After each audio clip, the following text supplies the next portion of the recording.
Hi, welcome to Zimstack Media. If you're new to this channel, please don't hesitate to like and subscribe.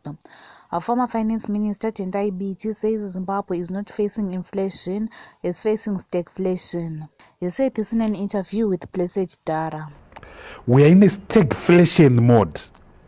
A stagflation mode is a situation where the economy is stagnant.